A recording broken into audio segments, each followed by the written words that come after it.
Friends and honored guests, please take your seats. The program will begin in 5 minutes.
Please silence your mobile devices. Our program is about to begin.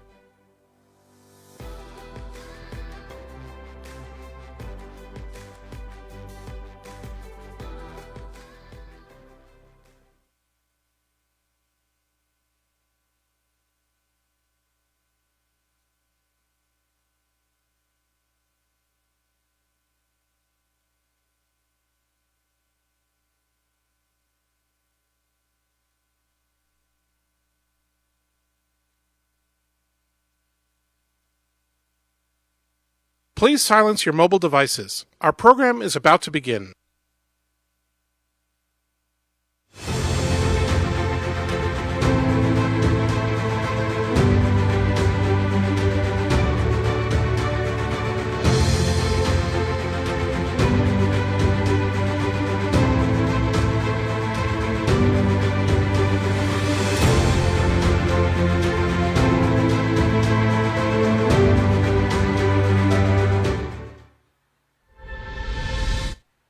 Please welcome back to the stage our General Assembly House Band, Shafuni. Hello, everybody.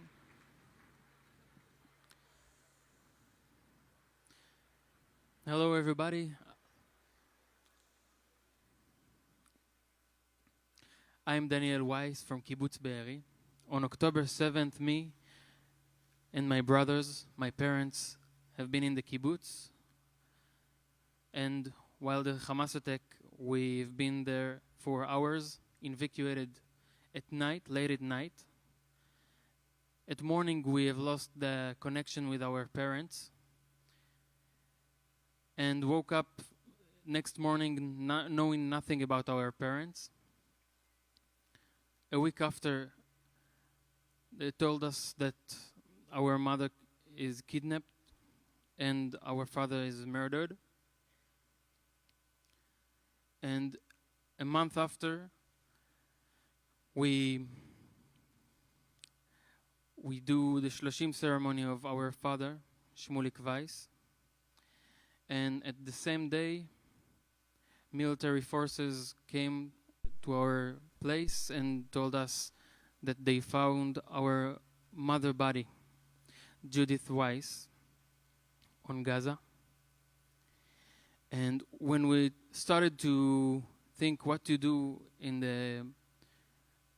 where I do the funeral of our father, I knew immediately I want to give him a song that he really loved called Ani Gitara.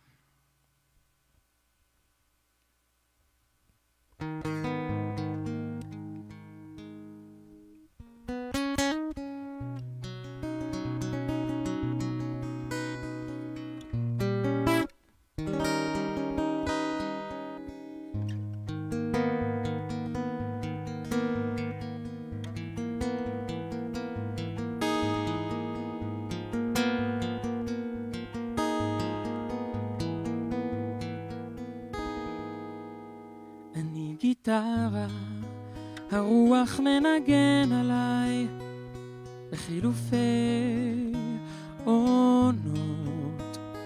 אני גיטרה ומישהו פורט עליי בחילופי המנגינות. כשמתחשק לי לפלרטט,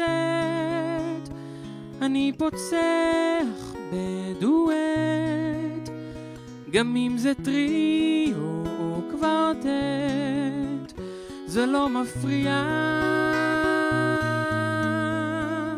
על משבצות אדום לבן, אשכול בשל על השולחן, ואגסים דמויי סזן, וגם סנגריה. אני גיטרה, הרוח מנגן עליי בחילופי עונות. אני גיטרה ומישהו פורט עליי בחילופי המנגינות. אני סימן, אני עדות לידידות ולבדידות, וגם במשעולי ילדות אצעד לבטח, הרפתקאות צועניות, במטוסים, באוניות, בטעויות צבעוניות, על כל השטח. אני גיטרה, הרוח מנגן עליי בחילופי עונות. אני גיטרה ומישהו פורט עליי בחילופי המנגינות. מה שנוגע לבנות, יש הסכמים, יש הבנות, ואין לי טענות, גם לא היו לי. לא התייאשתי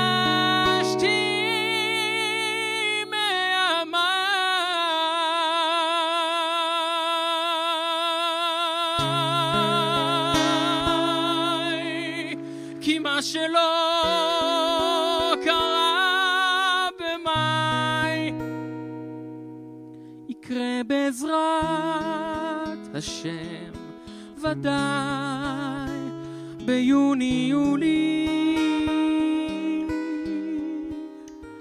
אני גיטרה, הייתי פעם עץ אולי, ובתיבת התהודה אני זוכר את כל מי שניגן עליי, ואני אומר, אבא, אמא, תודה.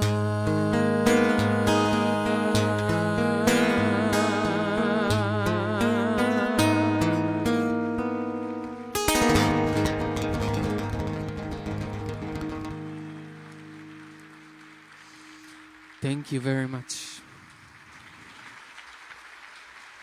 Thank you.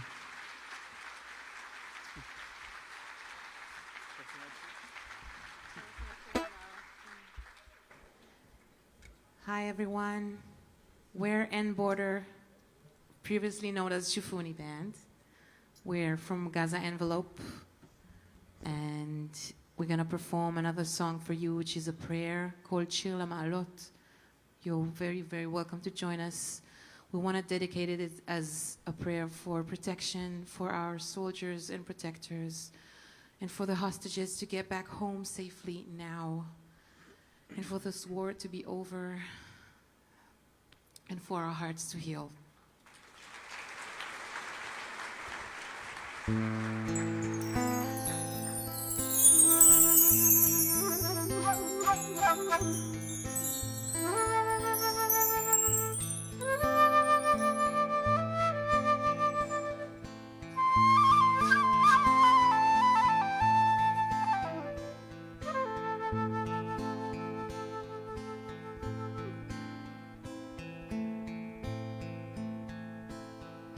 שיר למעלות, אשא עיניי אל ההרים, מאין יבוא עזרי. עזרי מעם השם, עושה שמיים וארץ, אל יתן לעמוד רגלך, אל ינום שומרך. הנה לא ינום ולא יישן שומר ישראל. השם שומרך, השם צילך, על יד ימינך.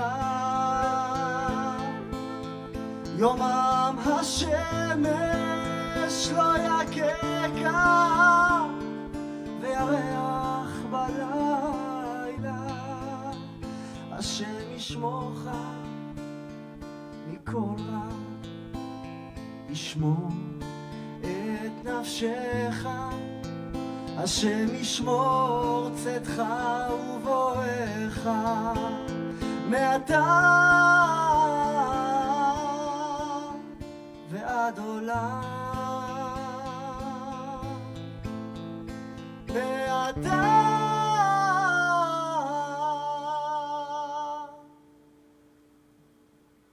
ועד עולם.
ועד עולם.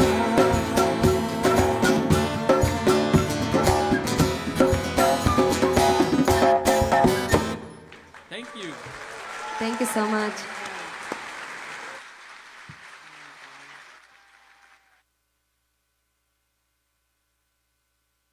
Please welcome the chair of the Israel and Overseas Committee of the Jewish Federations of North America, Sarah Gottlieb.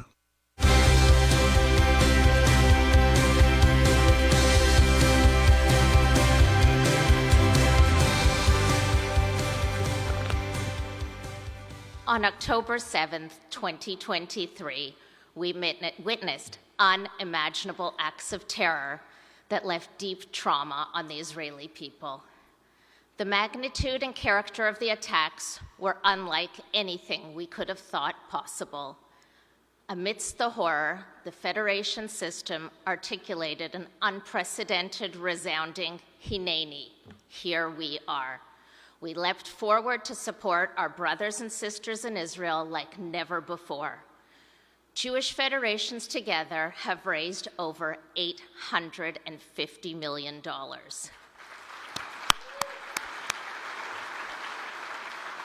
This almost miraculous achievement is due to the hard work, dedication, and Ahavat Yisrael, the love of the Jewish people, of thousands upon thousands of people here today at the General Assembly and at home in our communities.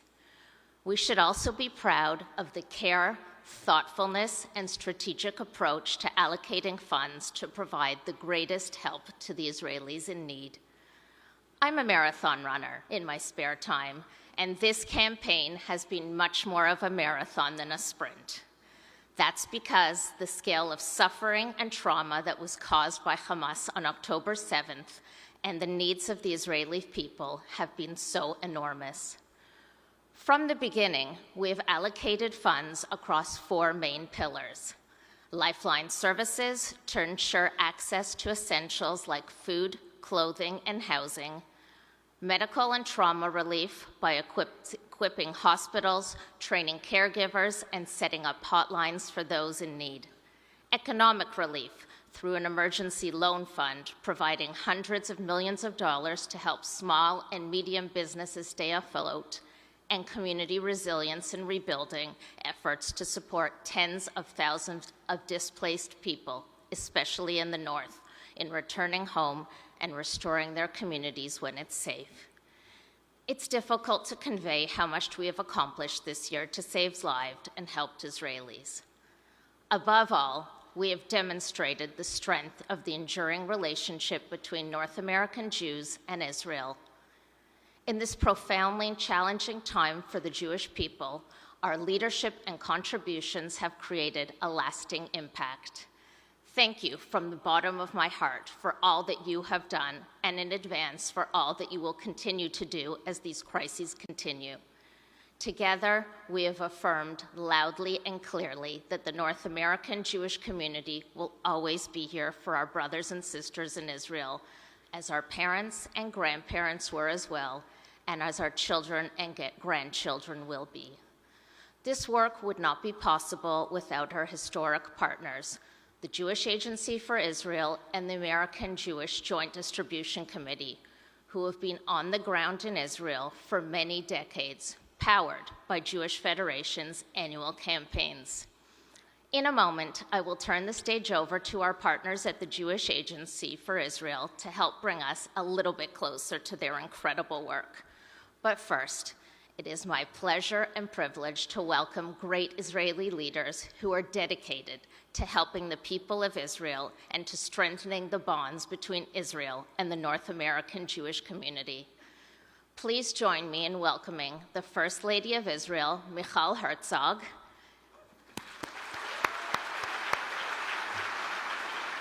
together with Ambassador Michael Herzog and his wife, Shireen Herzog.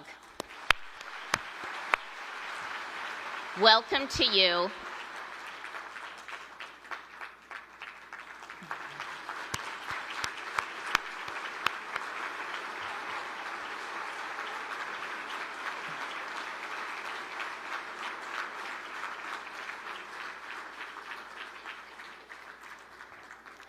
Welcome to you, and thank you so much for being here.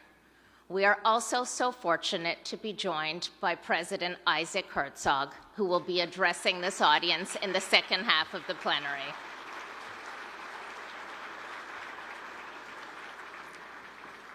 And now I will invite the immediate past chair of Jewish Federations of North America and chairman of the Board of Governors of the Jewish Agency for Israel, Mark Wilf.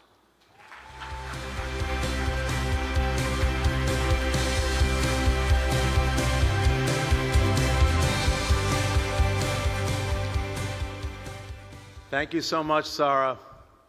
21 years ago, Israel found itself in the middle of the Second Intifada, with daily reports of buses exploding and stabbings in the markets.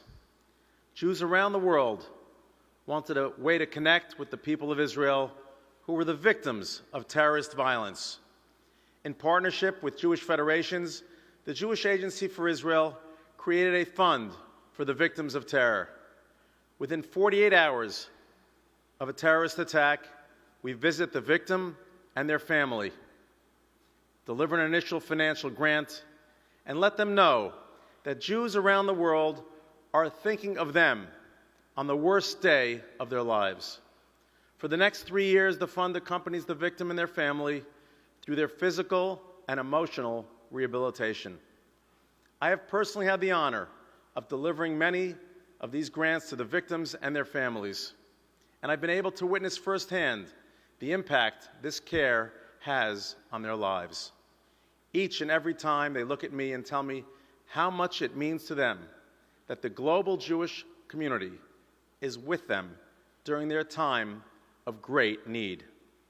Your leadership and generosity makes this life-changing work possible and has impacted thousands of lives since October 7th. One of those lives is a young woman from Kfar Aza. Please meet Irene.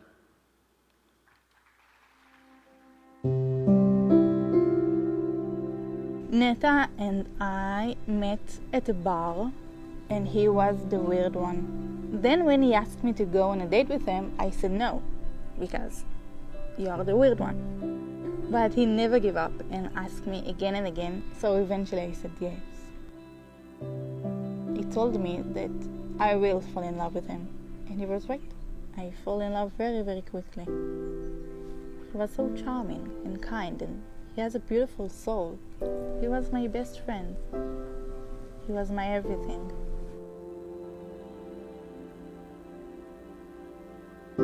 In October 22, we moved to this apartment in Kibbutz Kfar Aza.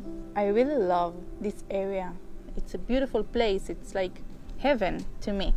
It's like one big family. Everyone know everyone, and everyone helping everyone.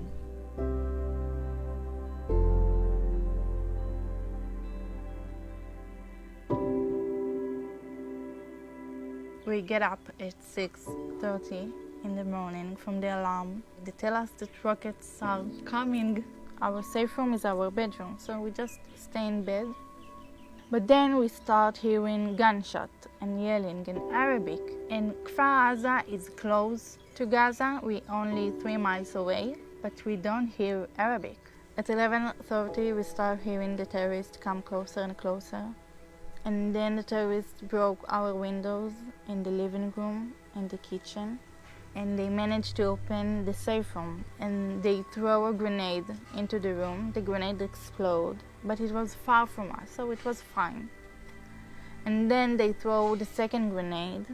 I got injured in my legs from the second grenade. And then they throw the third grenade. This time they didn't throw it, they rolled it to my direction.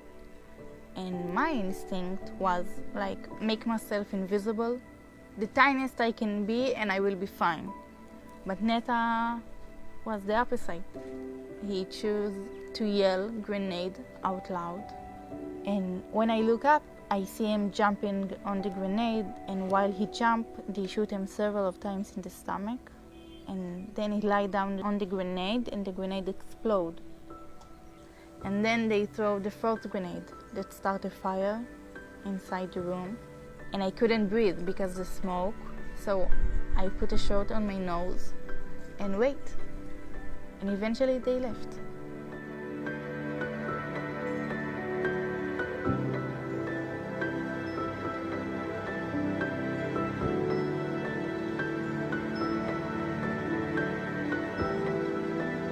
I don't believe in goodbyes, not to Neta, because he's with me everywhere I go. I believe in love, and I will be loved again. Otherwise, Hamas killed the two of us. And I'm living the best life I could ever live, because otherwise, Neta died for nothing. I think I felt more alive this year, and it's weird because Neta is dead. How can I feel more alive? But he made me live my life.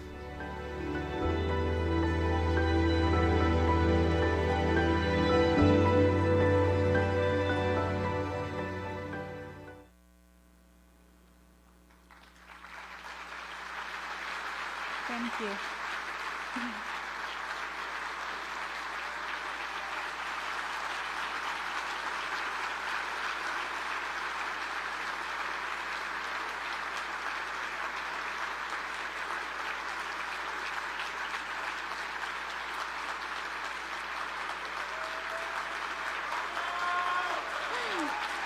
Thank you so much.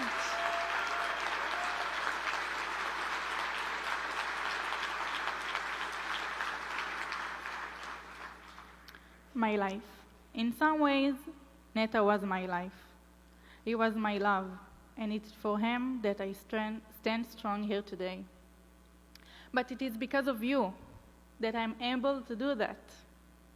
In those first days and weeks of shock and grief, when the world seems to crumble around me, I had no idea that there was an entire community across the ocean working together, mobilizing, and raising the money to support me and so many others in a way we couldn't even imagine. Within the first day or two, I had people coming to me to offer support that you made possible. The Jewish Agency Fund for the Victims of Terror was just one of the ways that your generosity offered a lifeline. Financial support, yes, but also so much more. Therapy to help me process the trauma, a shoulder to cry and lean on, a comfort of knowing that I wasn't alone, that I would never be alone. Yeah. Your support didn't just help me survive, it helped me take the first steps toward living again. We are here because terror does not discriminate. It can strike everywhere, anytime, shadowing life in an instant. But we are also here because we refuse to be defined by fear. Yeah. We will rebuild our communities. We will support those who have suffered, and we will live again, with courage and determination. My scars are a constant reminder of the grenade that exploded in the safe room, a reminder of the day my life forever changed. But they are also a symbol of my survival and my refuse to let the terror win. I stand before you as a testament to the power of your leadership. Your generosity and compassion have made a profound difference in my life and in the life of tens of thousands of Israelis affected by October 7th attack. It helps us find courage, hope in our despair, and community. It helped me live, and for that, I am forever grateful. Thank you.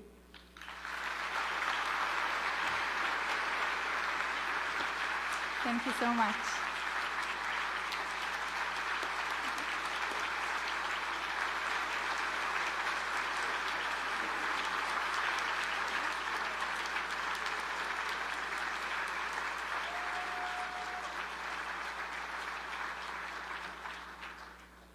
Wow.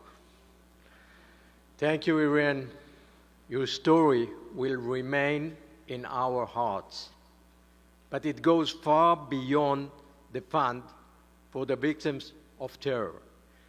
Since the 7th of October 2023, the Jewish Agency has worked with you and Jews around the world, strengthen Israel. Together, we have raised 10,000 business owners to stay afloat through direct grants. We have delivered 33,000 food packages to over 7,100 elderly residents in Amigur housing.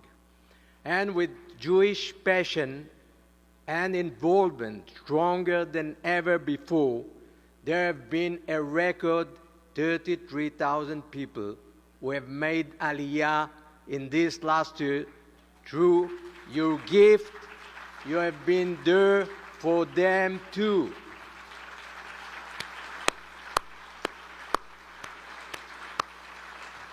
The war continues in Israel, yet we are beginning to think about the next steps and how we can ensure that every Jew around the world can be part of rebuilding Israel's society.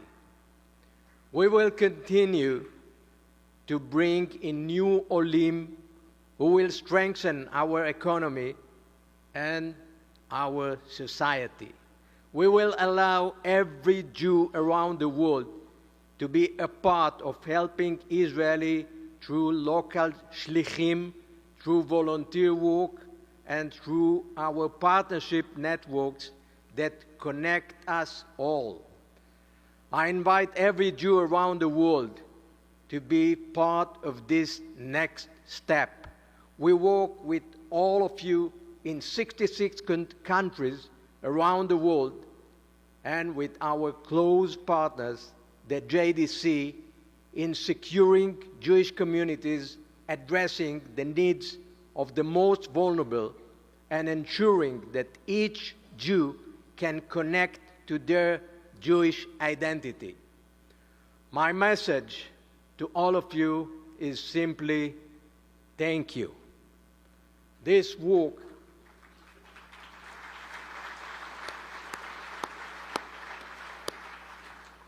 this work cannot be done alone. No one person and no one organization can do it by themselves. It takes all of us. Thank you for your support. Thank you so much. We love you.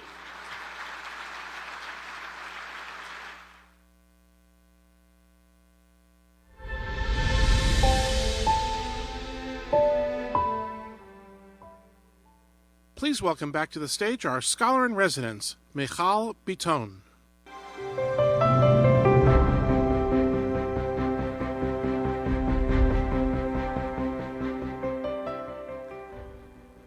When I moved to this country from South America at age 12, there was a lot to learn. New foods, new ideas, new words. Some were easily translated, and others were pure American inventions. One of the terms I learned was the term Jewish peoplehood. Now let me ask you, how do you translate Jewish peoplehood into another language, into Hebrew or Spanish or French? Anybody? If you don't have an answer, it's because there isn't one. Jewish peoplehood is an American invention. The term was coined and became really popular in the 20th century in America to speak of Jews as a civilization with shared history and culture and religion. The term was always vague, broad, and ill-defined. In fact, scholars argue that the term became really popular because it was so ambiguous, because it allowed Jews to speak of themselves as a group, even while the ideology of an American melting pot was so predominant. But October 7th and the anti-Semitism we have seen since demands from us that we make sure we know what we mean when we say Jewish peoplehood. So I want to offer one word, one Hebrew word that I believe gets to the heart and the essence of Jewish peoplehood. Mishpacha, family.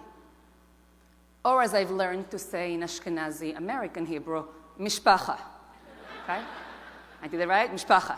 Still working on it. What does it mean that Jewish peoplehood is mishpacha?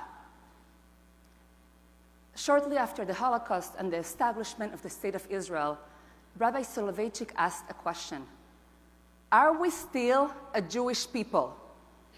With all of our dispersion, our diversity, Reform, Orthodox, Conservative, Sephardic, Ashkenazi, religious, secular, can we still say that we are one people?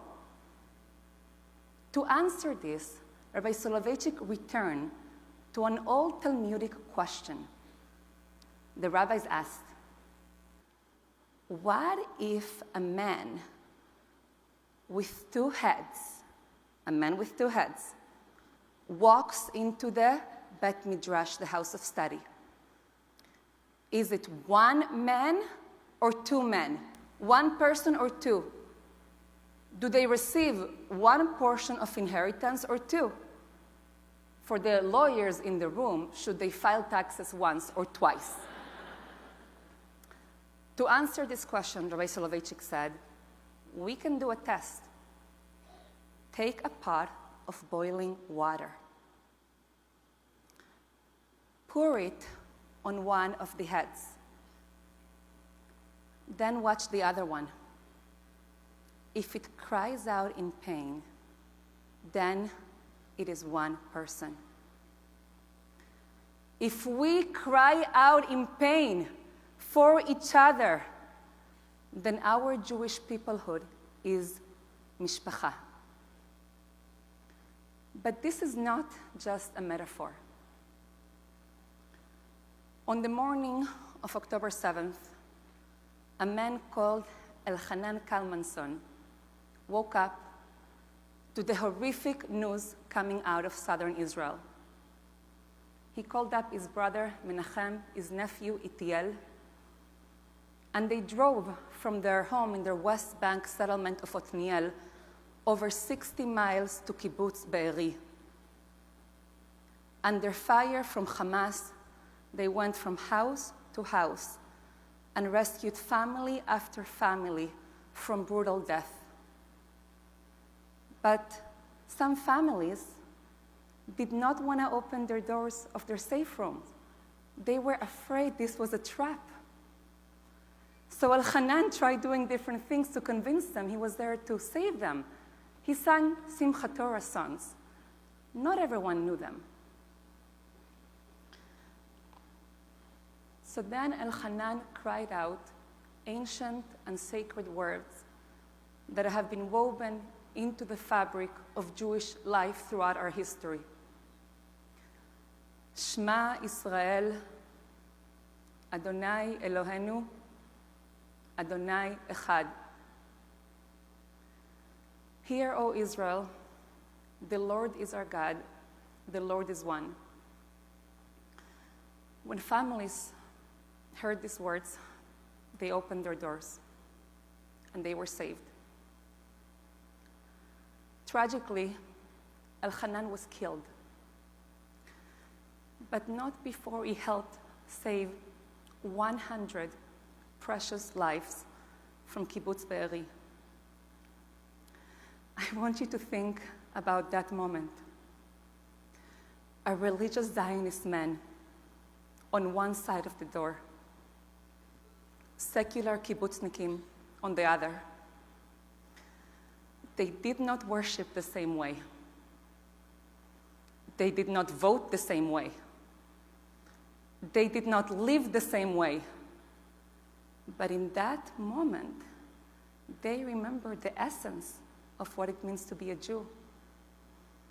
And they recognized each other as brothers and sisters, as mishpacha.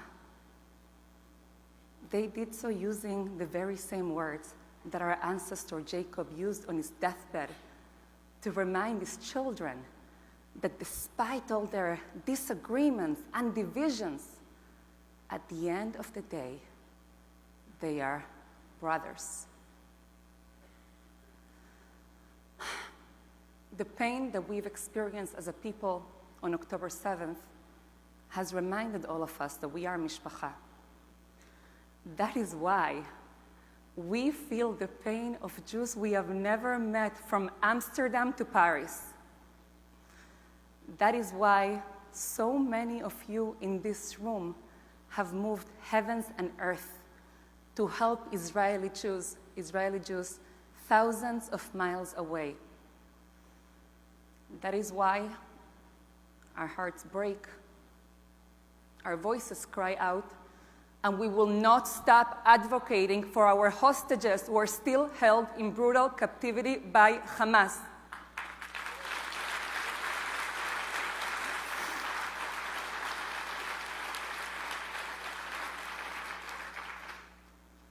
But as time goes on, we might be at risk of reverting back to that vague, ambiguous Jewish peoplehood. So it is up to us, over 2,000 of us from diverse backgrounds in this room, it is up to us to make sure that we remain committed to a vision of Jewish peoplehood as mishpacha. Let me tell you, we can have a broad and inclusive Jewish community filled with diversity and disagreements. We are so good at disagreements. Filled with diversity and disagreements, a broad and inclusive Jewish community without giving up on our solidarity and commitment to our mishpacha. Because Jewish peoplehood, mishpacha, it is the secret to our eternal survival.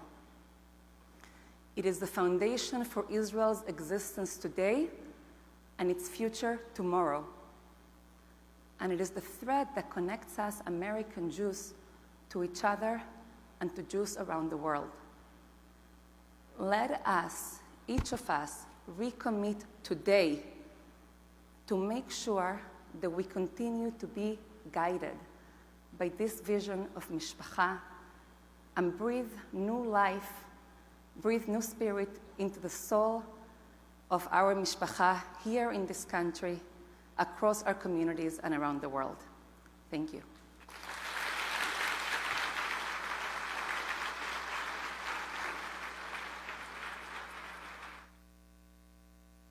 Please welcome Rabbi David Wolpe, Rabbi Sharon Brous, and Rabbi Ari Berman.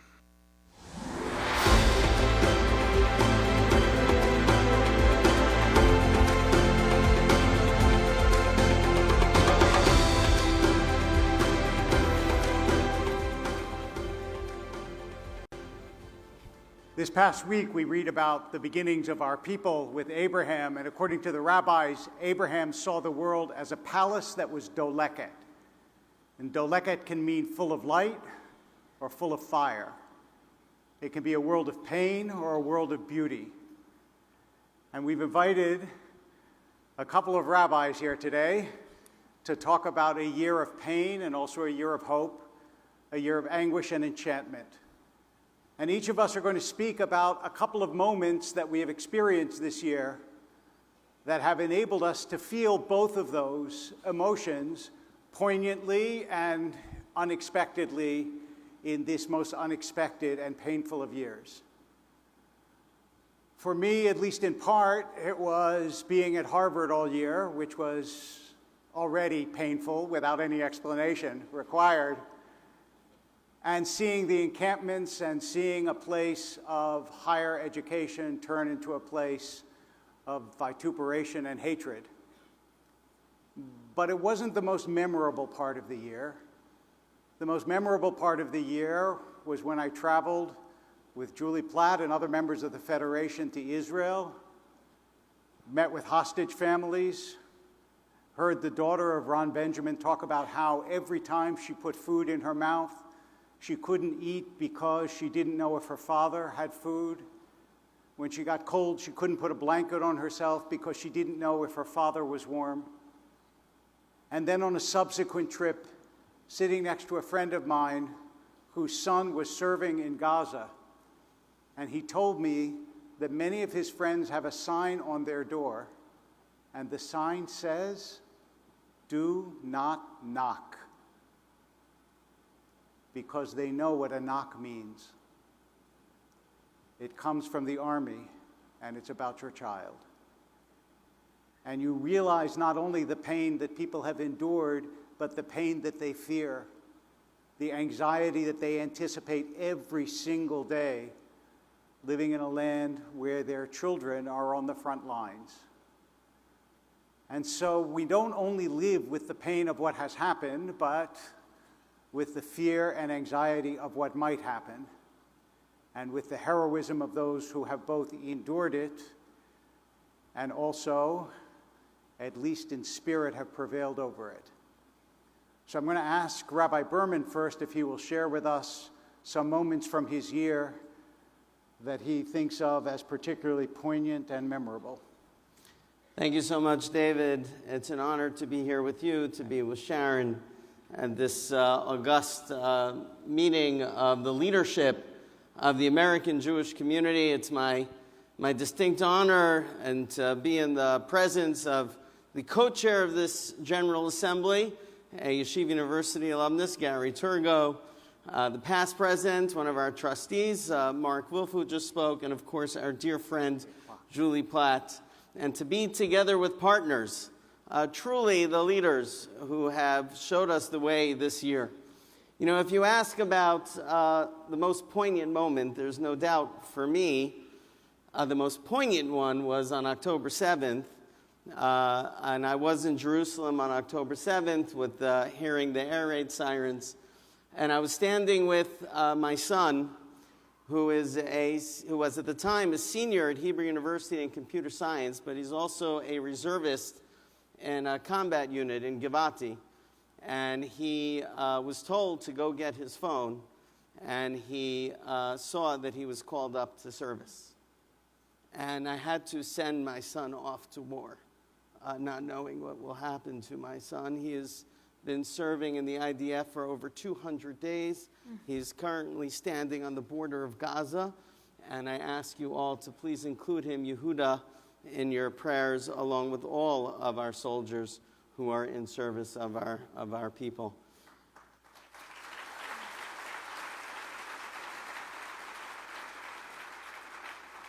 But the moment that I want to share with this community is one perhaps on a note of tremendous partnership and hope.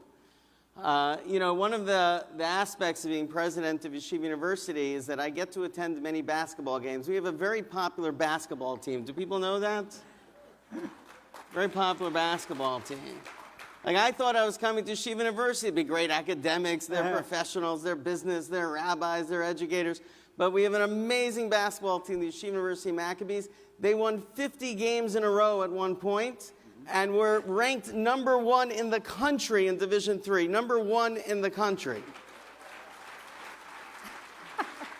Now, we sing Hatikva before every game along with the Star Spangled Banner, and over this past year, they've been wearing the hostage faces on their warm-up jerseys. We are out in the world as proud Zionists and proud Jews. That is who they are.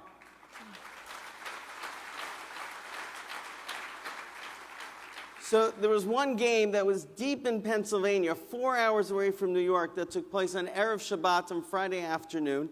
And we thought that there wasn't going to be anybody in the arena that would be supporting our team. And we show up to the game, and the place is packed with our fans. And we asked them, where are you from? And they said, we're members of the local Reform Synagogue, and we're here to support our team, Yeshiva University. Wow. Pretty good. And that's when our players realized that we are not playing for a school, we're playing for a people.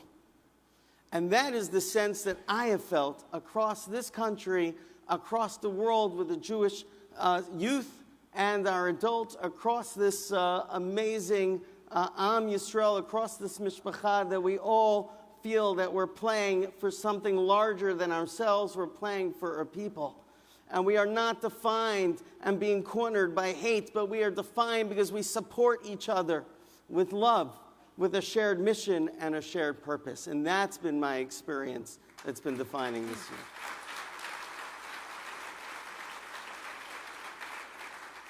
Ari, I would say that's a slam dunk. Sharon? That's a very good story. All I can say is that my son commentated the Yeshiva League basketball tournament this past weekend in Los Angeles. So that's my basketball credential, my Yeshiva basketball credential for you. I'm really honored and grateful for the opportunity to be with all of you today and to sit with my two colleagues up on this stage. I'll tell you two moments that I thought of when you asked the question, David. First of all, I was in Israel 2 weeks after October 7th as my niece became bat mitzvah.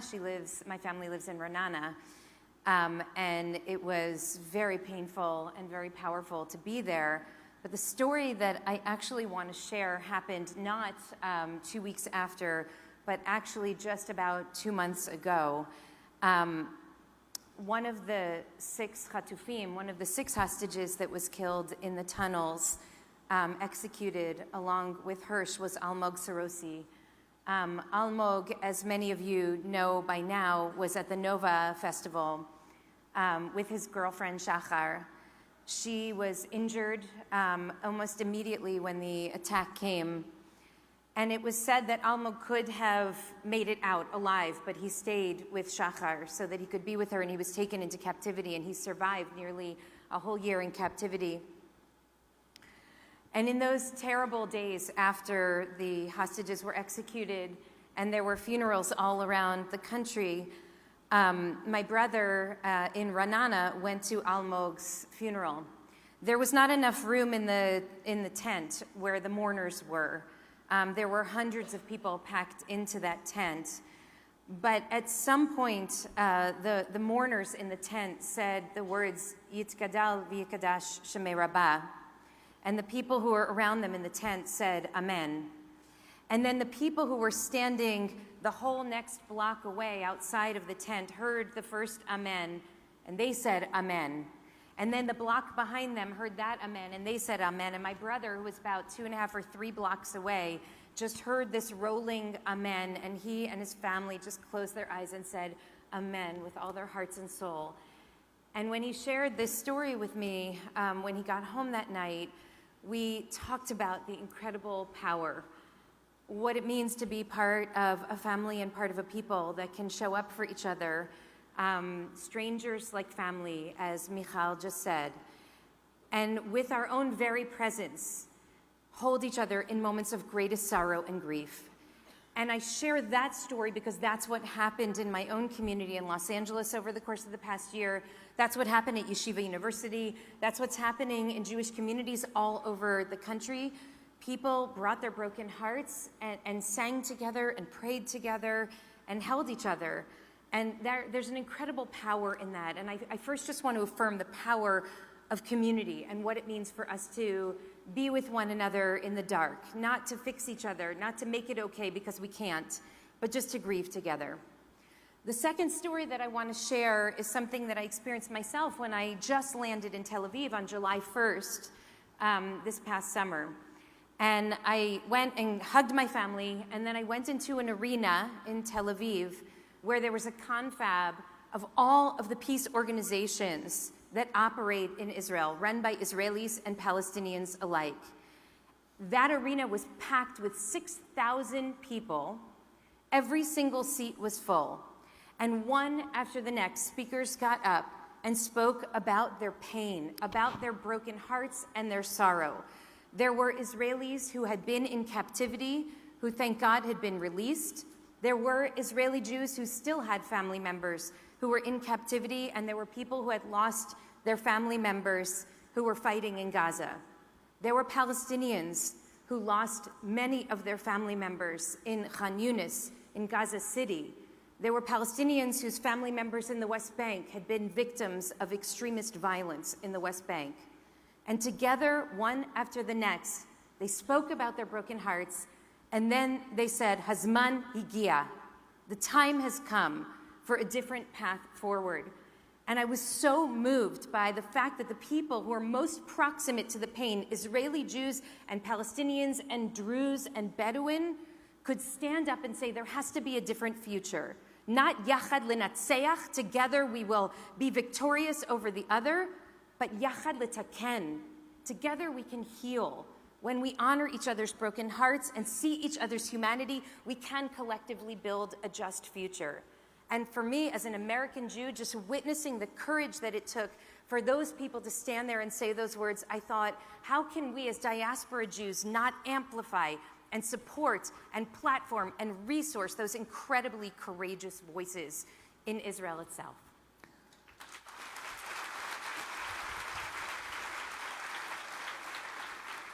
So this is a beautiful lead-in to something that I want to ask you both, which is, we're American rabbis.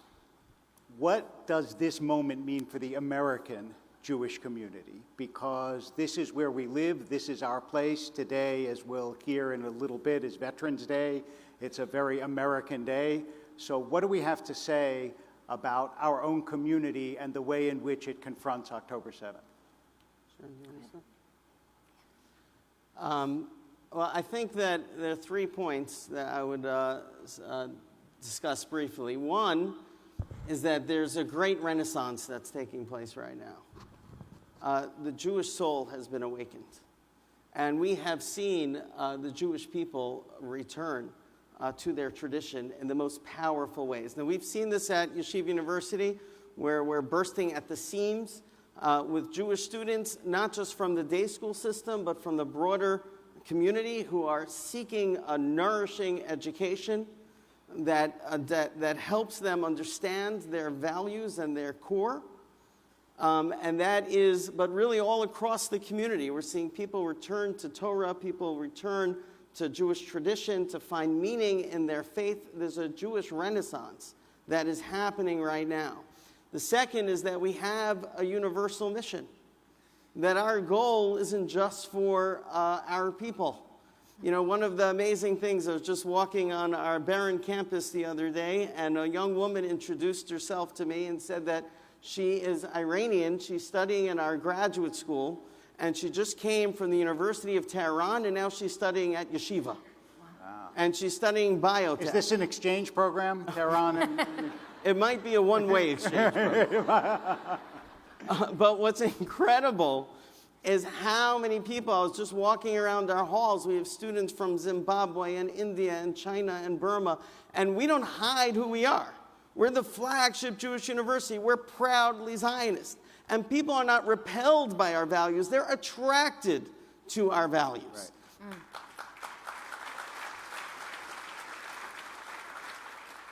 And that if you lean into faith and you lean into our tradition, that doesn't make you then insular, just the opposite. It gives you the roots in order to be forward and to shine and to bloom, where everyone prospers. And the third point is that our pattern of Jewish history is that from great destruction comes opportunity. The rabbis teach that the seeds of the redemption are planted in times of darkness. And we have not seen such brutality like October 7th. We have not seen a tidal wave of anti-Semitism triggered throughout the world since the Holocaust. But we've also not seen such historic opportunity, I would argue, forever.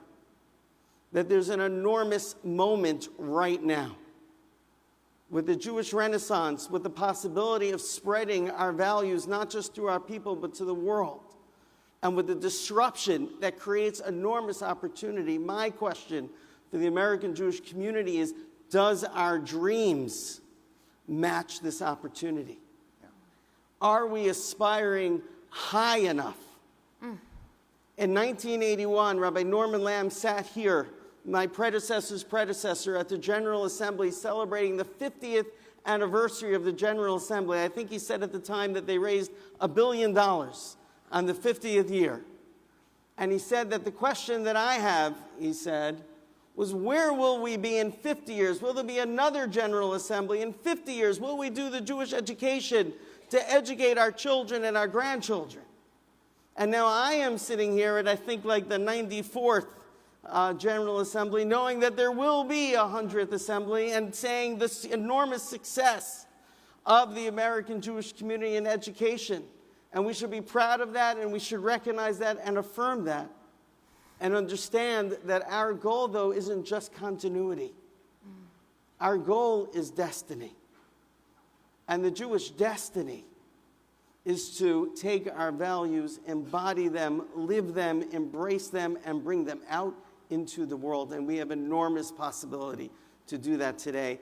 And my hope and aspiration for this General Assembly, as we think about for the next 50 years, it's not just about doing Jewish education and what kind of education, the ones that aspire and enable us to achieve our ultimate destiny.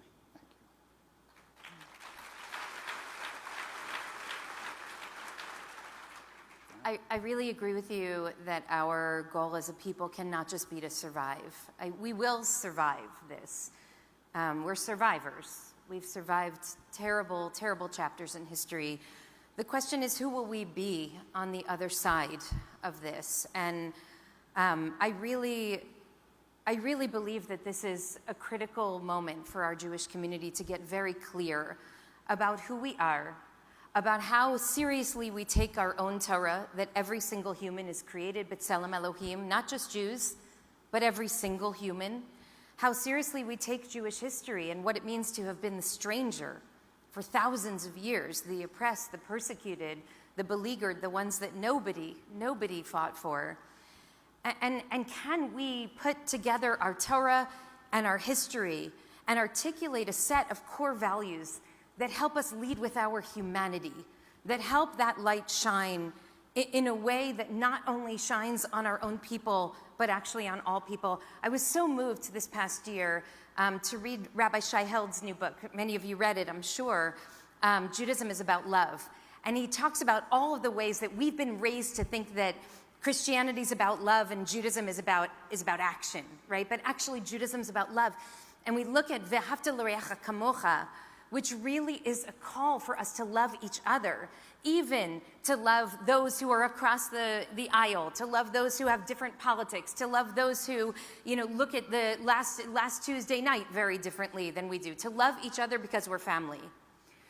But we're not only called to love our Jewish family. It also says in Devarim, it says, V'ahavtam et hager, right? We're called to love the stranger. And the stranger is defined as whoever is suffering the most in that moment. And frankly, that means to actually try to love and to see the humanity of and embrace the humanity of the Palestinian people even in this moment. Can we do both? Can we do both? We are living in a moment in which so many of us, including me, are absolutely devastated. My kid is on a college campus that is really at the epicenter. It has been an incredibly painful journey. I am so heartbroken by how binary this discourse is. You're pro this, you're anti that. Which team are you on? Which flag are you flying? Can we fly the flag of humanity? Can we say as Jews that we are called to love all humanity, our Jewish family, our Israeli family, and also to love anybody who's suffering? Anybody, any innocent person is created in the image of God. Can our hearts not understand what a moral catastrophe it is when any innocent person dies? And I believe that if the people in this room don't all agree with that message, maybe your kids do, or your grandkids do. They're seeing things differently. There is a generational battle that's happening right now because so many young people feel like they're attuned to a reality that their parents and grandparents just can't see. I believe that our hearts are capacious enough to hold it all, that we don't abandon our own family, we don't abandon Israel when we come to see that there is the possibility of a just future. I believe that if we don't acknowledge that reality, then we cannot fight anti-Semitism, then we cannot fight for Israel. We have to have a more holistic, more open-hearted understanding of the humanity of all of the people who are involved here so that we can actually build a just future for everyone.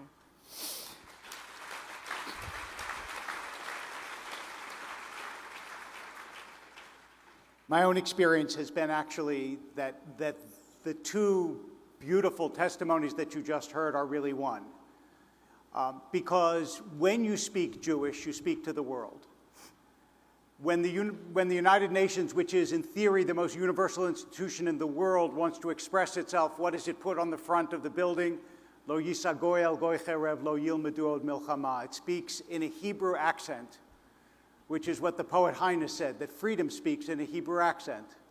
When I grew up in Philadelphia and you would visit the Liberty Bell, there was a verse from Leviticus on the Liberty Bell, proclaim liberty throughout the land. And Cynthia Ozick has a beautiful metaphor for this. She says, look at the shofar, it has a narrow end and a broad end. If you start off blowing in the broad end, you get nothing. But if you start off blowing in the narrow end, you get a sound that everyone can hear. And it is certainly true that the values of the Torah should be universal values. It is also true that for the American Jewish community, we are in a struggle that is, for most of us, somewhat new. I remember on October 8th, when I went to Harvard Hillel to be with the students, and I was approached by a woman who had been a soldier with the IDF before she came to Harvard, and she said to me, I'm scared to go back to my dorm. And she showed me the messages on the Slack channel that she had received that were terrifying. And I realized that it was a different moment from other moments we had known. And yet, it is really important for all of us to recall that we've been around too long to be hysterical, and we are also too wise to be naive. This is not a new battle, but there are also elements of it that are new. And so, some of you know this story. A few months ago, now it was actually more than a few, in December, I was at this convention in Florida with 4,000 Jewish teens, BBYO. And I was, yeah, go ahead. You should absolutely applaud for BBYO. So I was on a panel with 3 other people, and the last question was, what gives you hope? And I was going to say 4,000 Jewish teens. Unfortunately, I was 4th on the panel. So by the time they got to me, everybody had said 4,000 Jewish teens. And I had this sudden, almost flash of revelation. I said, you know what gives me hope? I'm talking to my great-great-great-great-grandfather. And I say to him, you know, there's anti-Semitism at Harvard. And he says to me, there are Jews at Harvard?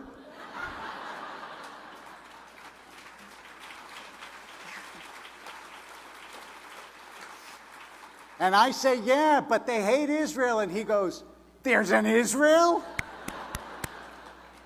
And I realized that our historical situation enables what we are saying. That is, we are strong enough to also be compassionate, and we are also strong enough to strengthen ourselves in the Jewish values that not only have brought us to this point, but that have enabled such leaders who can speak in such beautiful ways to suffering, to aspiration, to hope, to solidarity, to all the values that I know every single person in this room cherishes, or you wouldn't be in this room. So,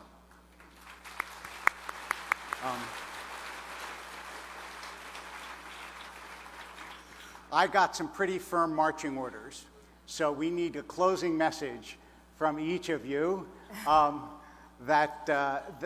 there's no way to sum up all of this, but these are, in all sorts of different ways, the leaders and those who care most about the Jewish future in our country. So what have you to say to them?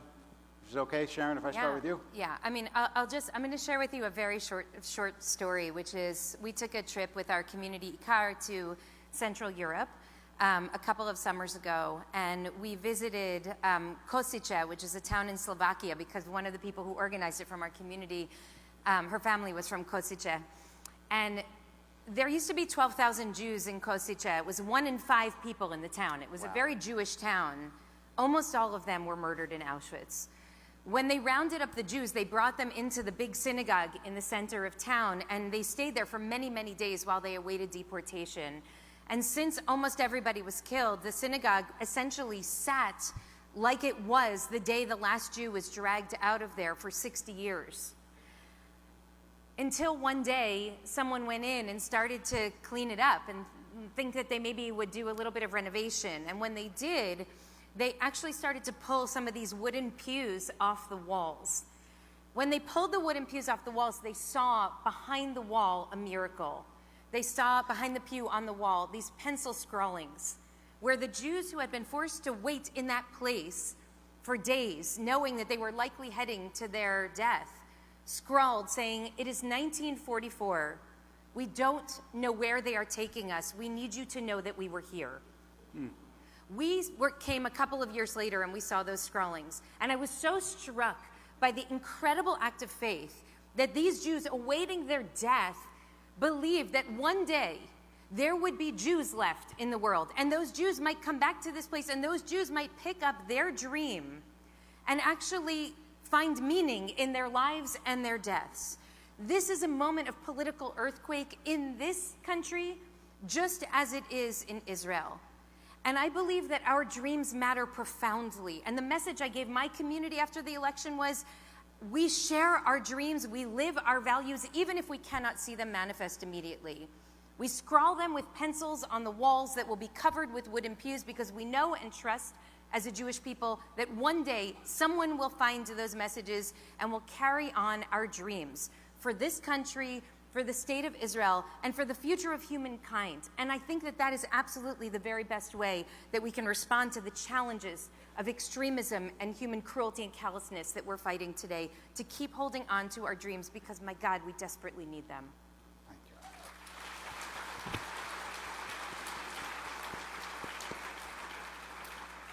I feel blessed to be in your presences, to be here at this assembly. What gives me hope, David, is, of course, the next generation. It's, of course, the fact that we're building on the incredible, secure roots of our fathers, our mothers, our grandparents, great-grandparents. And I will also say, what gives me hope is that I know that we have allies. After October 7th, when I saw what the presidents of some universities were unable to do, I started a coalition of university presidents who were able to sign on to the statement that we stand with Israel, with the Palestinians who suffer under Hamas's cruel rule in Gaza, and with all people of moral conscience. We had over 100 university presidents who signed. It was major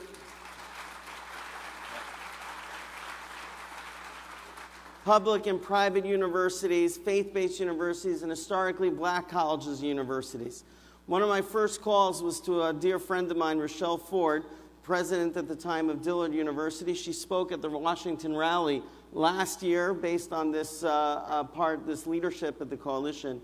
And she said to me, when she heard how sad my voice was after October 7th, she said to me, Ari, the Jewish people win when Moses holds his hands up. But who holds Moses' hands up? It's Aaron and Hur. Let us be your Aaron and Hur. You can lean on us. Wow. And what I found consistently is that when we speak with moral clarity, like in this case calling out clearly that Hamas's massacres are evil, and that we can't accept brutality, and that rape and murder and burning children alive is something that all people of moral conscience, whatever seat you sit in a university, should be able to say. That when we speak with moral clarity, other people stand with us. That when we stand with conviction for our values, other people stand with us. They respect it, they see the conviction, and they stand with us.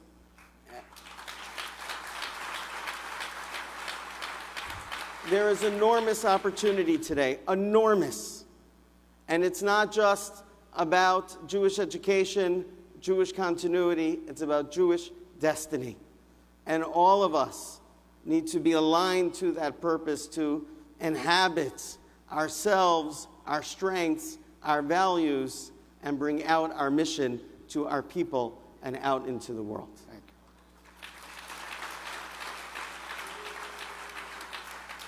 So I want to close by telling you a story that I tell now at every opportunity, because I think in some ways it is the story of the Jewish people, and it's a very old one. You know, we don't talk about the afterlife as much as some other traditions, although there is more talk about the afterlife than most Jews think. But there is a very good old word for hell in the Jewish tradition, and that word is Gehenna. What you might not know is that Gehenna is a real place. There is a valley outside the walls of Jerusalem called the Valley of Hinnom. And there, a little more than 50 years ago, some Israeli archaeologists were excavating in the Valley of Hinnom in Gehenna. And excavating there, they came upon the oldest bit of Torah that exists in the world. 2 rolled up silver amulets. You can still see them if you go to the Israel Museum. And when they finally unrolled these amulets and they found this oldest bit of Torah that exists in the world, this is what it said. Yevarecha Hashem v'yishmerecha. Yair Hashem panav elecha v'yichuneka. Yisa Hashem panav elecha v'yasem lecha shalom. May God bless you and keep you. May God's countenance shine upon you and be gracious to you. May God be with you and give you peace. What that means is the oldest bit of Torah, more than 600 years older than the Dead Sea Scrolls, that we have in this world from the destruction of the first temple out of the midst of destruction, is a blessing of peace that was snatched from hell. That's who we are. That's what we have done again and again and again in our history. And I have no doubt that we will do it again, as you have already seen people doing it in process here on this very stage, people who have been through hell and yet have managed to find blessing. As long as we continue to be true to that legacy, to that tradition, to that Torah, as long as we continue to produce leaders like these rabbis, we will, in fact, bring the world a blessing of peace. Thank you. Okay, amazing. Thank you, Sean. That was great.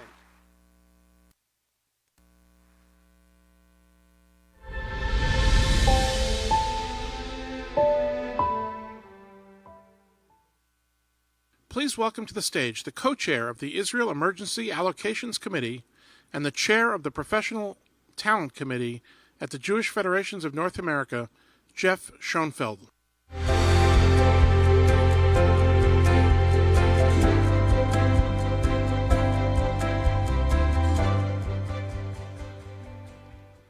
Good afternoon. It is an immense privilege for me to introduce a great friend of our North American community, the President of the State of Israel, Isaac Herzog. Not yet. Just a moment. But your instincts were right. President Herzog has exemplified extraordinary strength, compassion, and leadership on behalf of Israel and the entire global Jewish community since the events of October 7th. Since that tragic day, President Herzog and First Lady Michal Herzog have been a constant presence, working tirelessly to support victims, families, and communities devastated by the atrocities. I recently heard him say that they have met with over 1,000 bereaved families, along with those wounded on that day and since, offering words of solace and support and ensuring that they know they are not alone in their grief and that both Israel and diaspora communities stand firmly with them. Throughout the past year, President Herzog has also been a powerful diplomatic leadership. He's been a vocal advocate on the world stage, articulating Israel's right and duty to defend itself against terror while working to build international support. He's also worked to galvanize the global Jewish community, reminding us all that Israel's destiny is our destiny, that Israel's strength is deeply connected to our solidarity and generosity of Jews everywhere in the world. President Herzog comes from a proud lineage of extraordinary leaders. His father, Chaim Herzog, served as Israel's 6th president and was instrumental in shaping Israel's place on the world stage. His grandfather was the chief rabbi of Israel, Rabbi Yitzhak Halevi Herzog. And yet, President Herzog has stepped into this role with his own vision, focusing on strengthening unity within Israel, fostering peace with neighbors, and bridging the gaps within the Jewish world, between Israel and the diaspora, between communities, and among people of all walks of life. Now, please rise.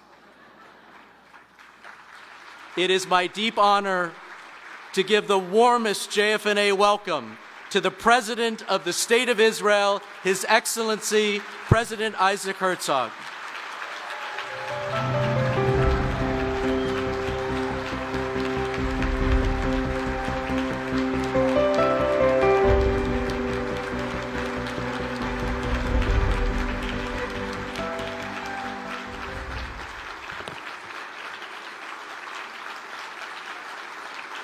Thank you. Toda Rabba. Thank you, dear brothers and sisters.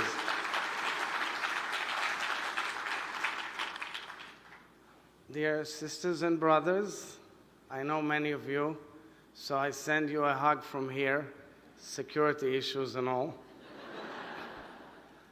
But truly, achayot v'achim, as we say, as we come together in Washington, D.C., the capital of our greatest ally and friend, 101 Israeli women, children, and men are still missing.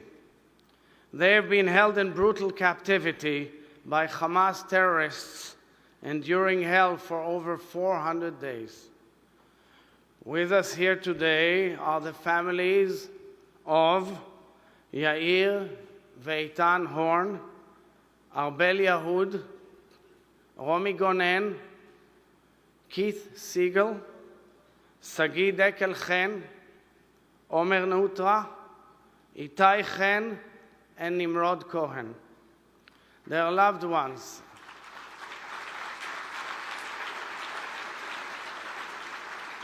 Their loved ones, our loved ones, have been held hostage for over a year. Like you, I pray for them daily. I cling to every update, and I fear for their well-being and safety. As Jews, we know that there is no greater mitzvah than redeeming captives, what we call pidyon shvuim. So we must all do more. We must use every tool at our disposal and every platform within reach to bring them back home, every single one.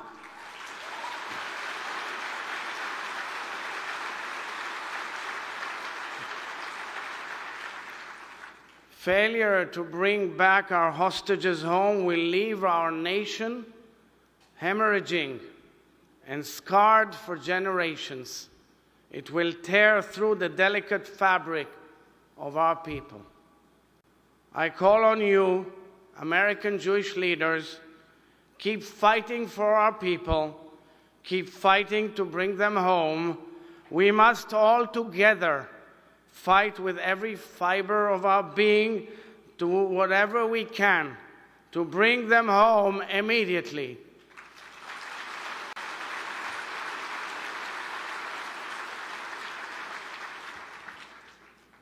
I know we all share deep love and concern for our brave IDF soldiers, our Chayalim. This morning we received yet another crushing reminder of the heavy toll this war has taken. Hundreds of thousands of Israelis chose to leave their homes and families to fight a war we did not want and we did not choose. They have been fighting on our behalf. They have been fighting on your behalf. We all pray for their success. May God bless them and keep them. May they all return home safely. And may our wounded soldiers and civilians recover fully in body and soul.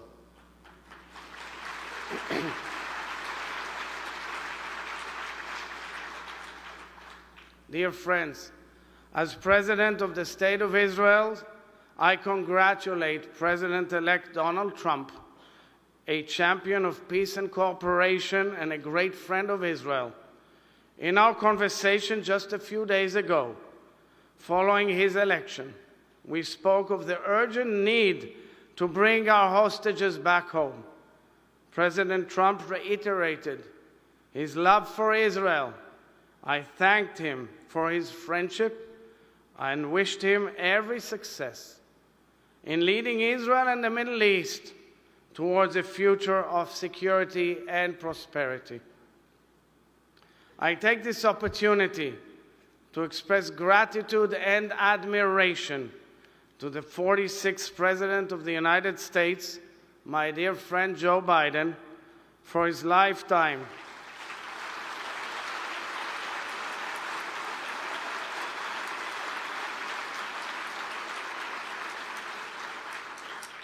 of friendship with Israel and devotion to the Jewish people. The President's steadfast support from the very beginning of the war was a moving display of leadership and kinship that Israel will never forget.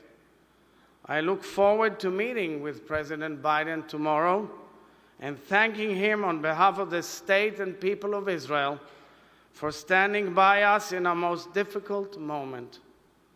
I also thank Vice President Kamala Harris for actively voicing her solidarity with the Israeli people. Vice President Harris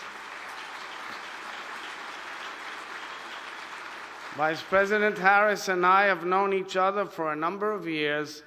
We spoke regularly throughout the war, and I'm grateful for her important voice and our close friendship. Dear friends, I will skip to the end and say, there is hope. Lo avda tikvatenu. But a year ago, hope seemed to be slipping away. On the evening of last year's Simchat Torah, October 6, 2023, many of us danced and rejoiced with the Torah scrolls that have infused our lives with meaning. The next morning, October 7th, we were awakened by sirens and cries for help. The world we knew had shattered. The scope of horror and devastation challenged realities we trusted and raised questions we never imagined our generation would face. In essence, this past year, I saw my people facing a choice. And I saw my people, the people of Israel, choosing life.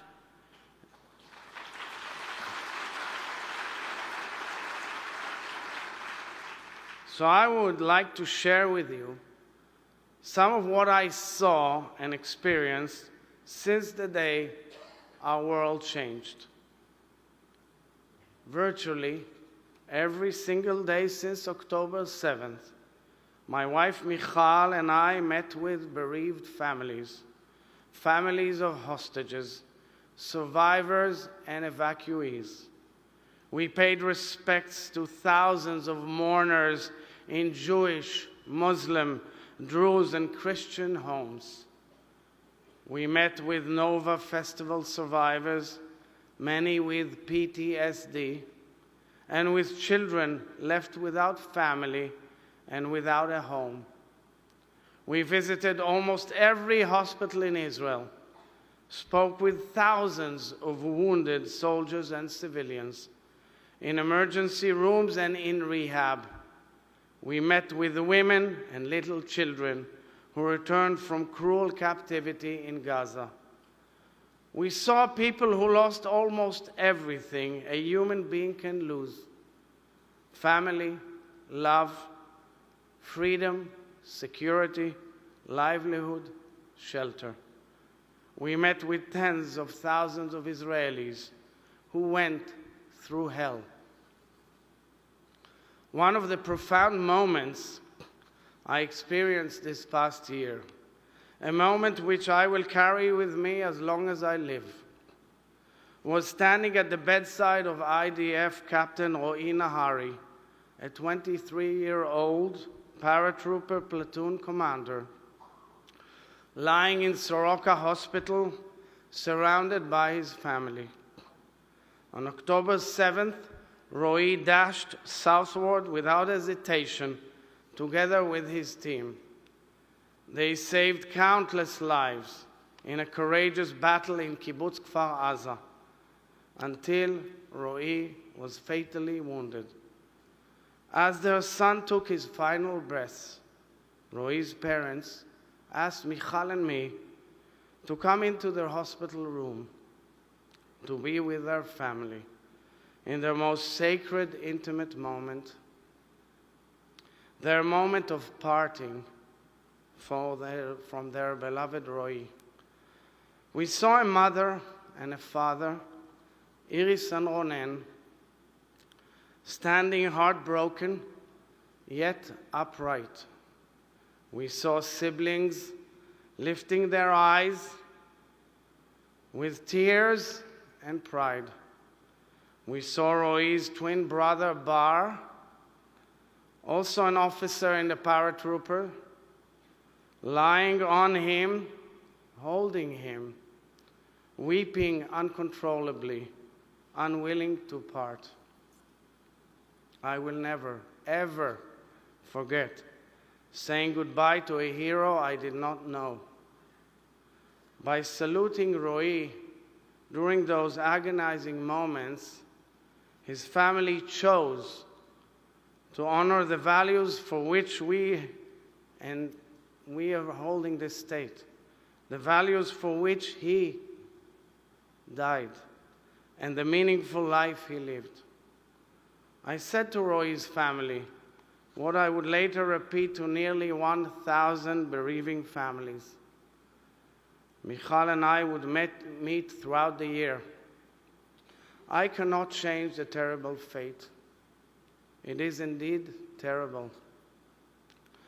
But as President of the State of Israel, I have the unique honor and privilege of looking into their eyes and saying thank you on behalf of the people and nation of Israel.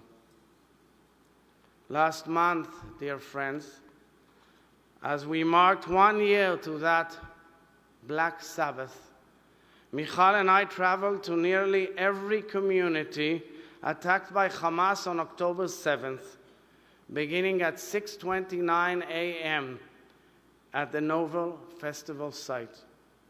At every stop of the 3-day journey of remembrance and reflection, we lit a Yortzeit candle, laid a wreath, and prayed for the hostages' return. In each of these encounters, with warriors on the front line and warriors on the home front, we were welcomed with broken hearts and the mighty spirit of Israel. We saw communities literally rise from the ashes, choosing life and beginning to rebuild. This is where it dawned on me that what makes us the eternal people, Am HaNetzach, is our insistence on choosing life. We are a nation that chooses life. Yes, yes.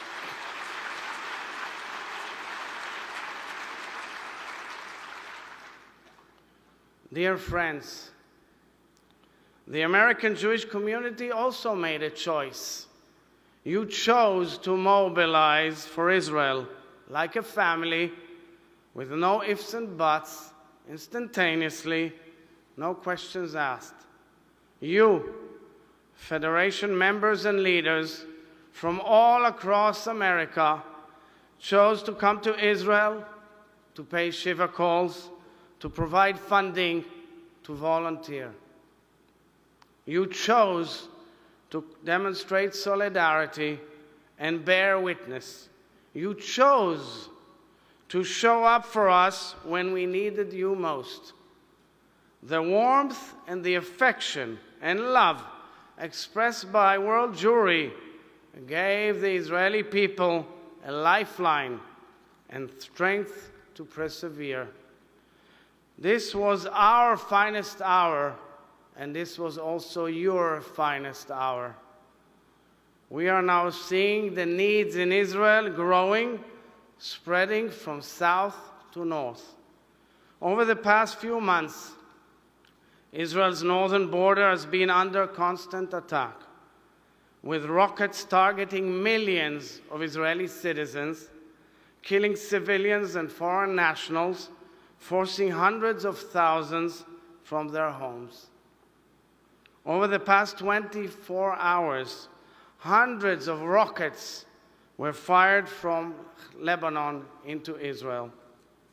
And yet, while still under fire, we are beginning to rebuild because we are choosing to ensure the safe return home of our citizens up north and down south. Yes, thank you. The challenges are great, and the needs will be substantial. I applaud the Jewish Federations of North America for your remarkable efforts throughout the year, and I commend the JFNA for choosing to launch your new campaign to meet the growing needs. This past year, I had the pleasure of working closely with the outstanding JFNA leadership, Chairperson Julie Platt,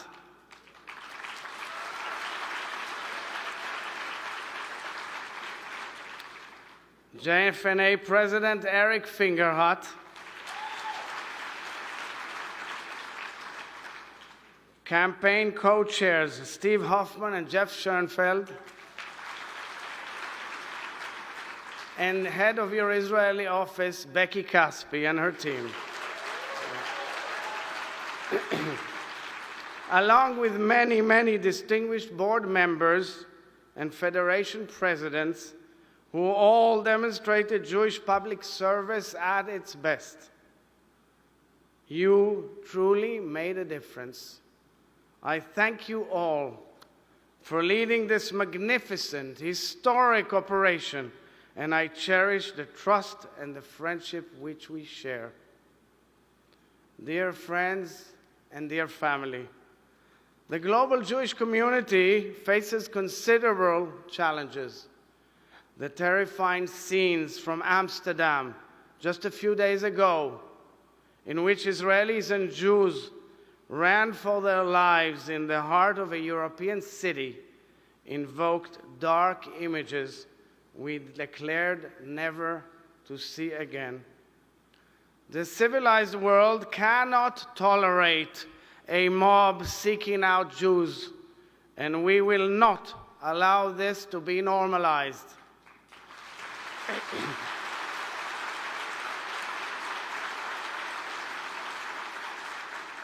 Israelis have been following with great concern the startling wave of anti-Semitism, both systematic and instigated, flooding the United States and the Jewish world.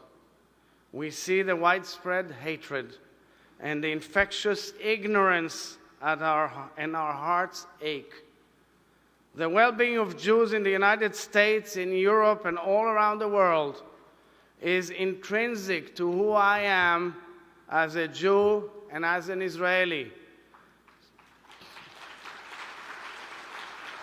And speaking here as the head of state of the only nation-state of the Jewish people, it is clear this is a struggle which we share and a challenge we face together. Thank you.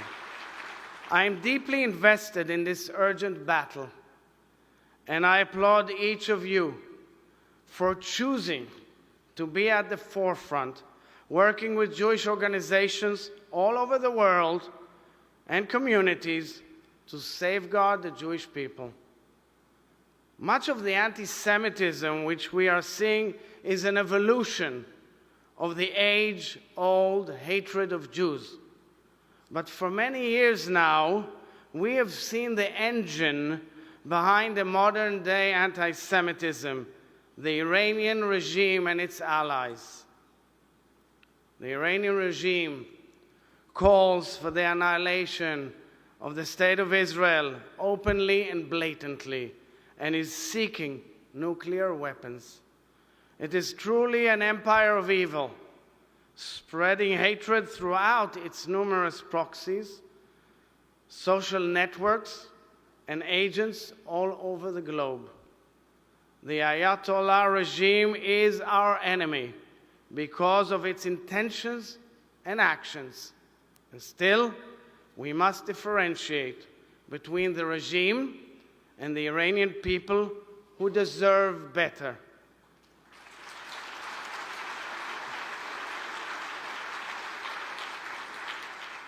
It is clear to me that most Iranians seek the same peace and freedom to which we aspire.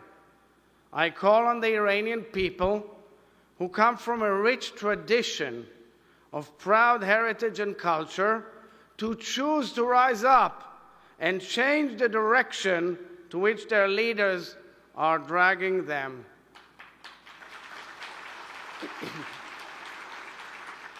Israel is slowly tipping the balance of power in its multi-front war against Iran and its proxies.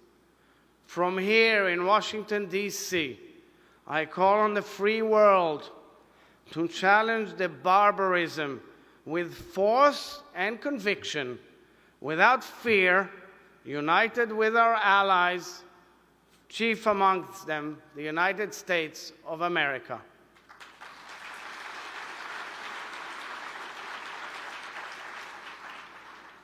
Dear sisters and brothers and friends, October 7th was a defining moment in Jewish history, not only because of the massive devastation, but because it reminded Jews what we need, we need each other, and that we have each other. We have all seen how much strength we can summon and how much comfort we can draw from choosing to come together as one people. A number of months ago, I launched my presidential initiative titled Voice of the People, Kol Ha'am. With the combined efforts of our extraordinary partners, Voice of the People will serve as a global Jewish task force offering practical solutions for the matters most concerning the Jewish people. Because the only way to navigate the challenges our people are facing is to face them together as a people. The countless examples of pure courage and sacrifice that I was fortunate to learn about reminded me again and again that we are an eternal people, not because we are survivors, but because we are believers and because we are fighters.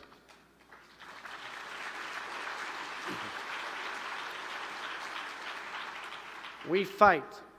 We fight for our hostages. We fight for our people. We fight for our Jewish values and Jewish identities. We fight for our Jewish souls. We fight for our Jewish communities. We fight for our beloved Jewish democratic state of Israel. We fight for the future of our children.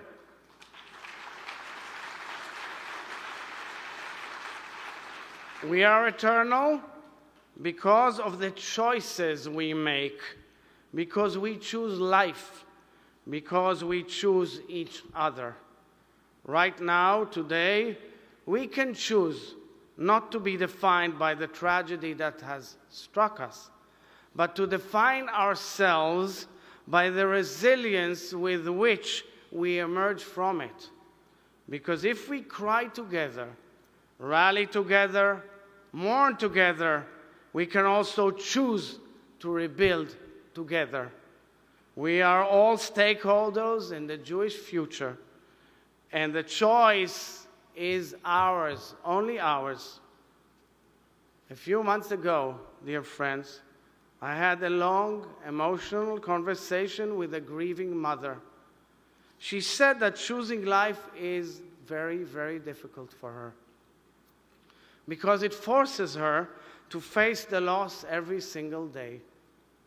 But I told her that Am Yisrael Chai is not a birthright nor a privilege.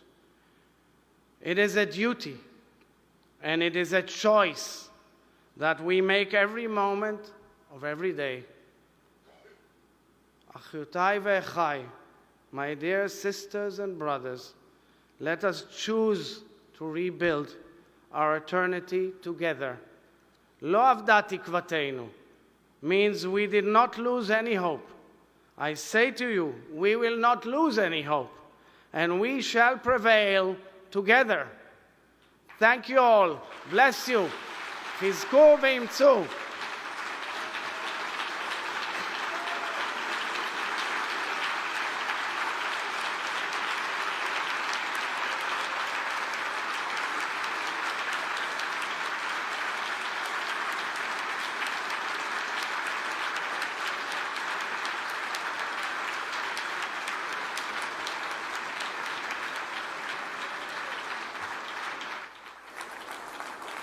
Thank you, the incredible President Herzog. We have one more piece of business tonight. One more piece of business before you leave. Today is November 11th. It is Veterans Day in the United States. So this day was originally known as Armistice Day. And though World War I didn't officially end until months later, the guns of Europe fell silent in 1918 on the 11th hour of the 11th day of the 11th month, November 11th, 1918. And it was on November 11th, 1919, 1 year later, that President Woodrow Wilson declared the first Armistice Day to be observed by parades and public meetings, and a national pause in business at 11 a.m. It wasn't until 1954, after the experience of both World War II and the Korean War, that Congress and the President changed the name to Veterans Day to recognize the veterans of all who had served America in uniform. My father, Samuel Fingerhut, served in World War II, and my father-in-law, Sid Arthur, served in Korea, where he was wounded in action. They're both gone now. My father is buried in the Jewish War Veterans section of the Zion Memorial Cemetery in Cleveland, and Amy's father is buried at Arlington National Cemetery, each of their wives lying beside them now. Their experience of service surely impacts who I am and how I think. But our fathers are but two of the countless millions of American Jews who have proudly worn the uniform of the United States. And so I'm pleased to acknowledge Commander Charles Miller, retired United States Navy officer of the Jewish War Veterans Post 6792. Thank you for your service, sir.